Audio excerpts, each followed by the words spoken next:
SAfm, South Africa's news and information leader. Thank you, Bongi. Employer associations are accused of abandoning farm worker negotiations, and Venezuelan Congress president calls for demonstrations. That's in the news. Good afternoon. The union representing farm workers in the Western Cape, Bawusa, has accused employer associations of abandoning wage negotiations. Thousands of farm workers in the province will embark on an indefinite and unprotected strike tomorrow. They are demanding a 150 rand daily wage.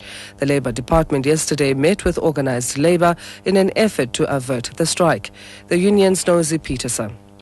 The Hex Valley Table Grape Association, Agri-West Kaap and Agri-South Africa have abandoned the negotiating table. So currently there is talks about talks.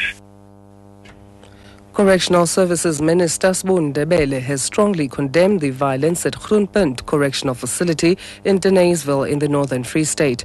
Prisoners torched the facility and cut off electricity supply during a riot last night. They are demanding, among other things, that some staff members be dismissed. 9 warders and around 50 prisoners were injured.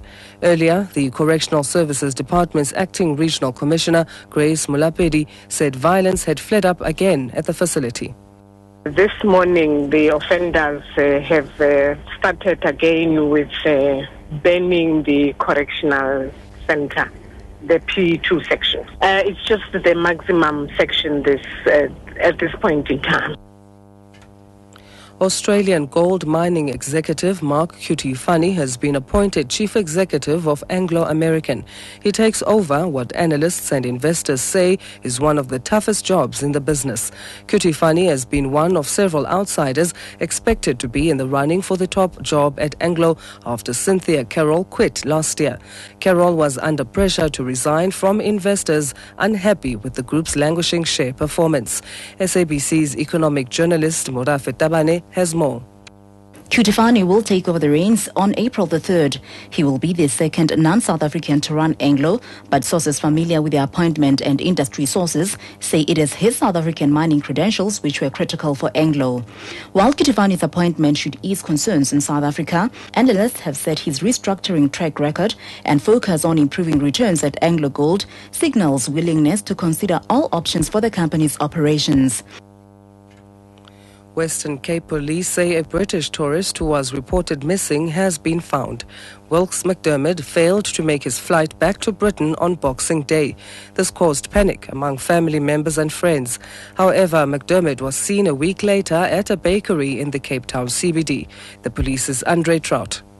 I can confirm that the missing British tourist has been found last night in Cape Town and is in the process of being reunited with his family.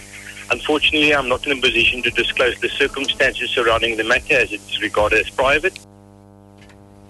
The ANC Youth League has called on the ruling party to accelerate the creation of a democratic society by ensuring more accessible, equitable and quality education.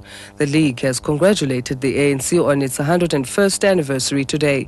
The League's Kusela Sangoni Kawe says as the ANC celebrates the beginning of its second centenary, it wants to ensure that youth interests receive serious attention. These include unemployment. Overseas, Venezuela's opposition has accused the government of violating the constitution by proposing to delay cancer-stricken President Hugo Chávez's inauguration on Thursday. President of the Venezuelan Congress, Diosdado Cabello, has urged supporters of President Chávez to gather in a huge demonstration in Caracas.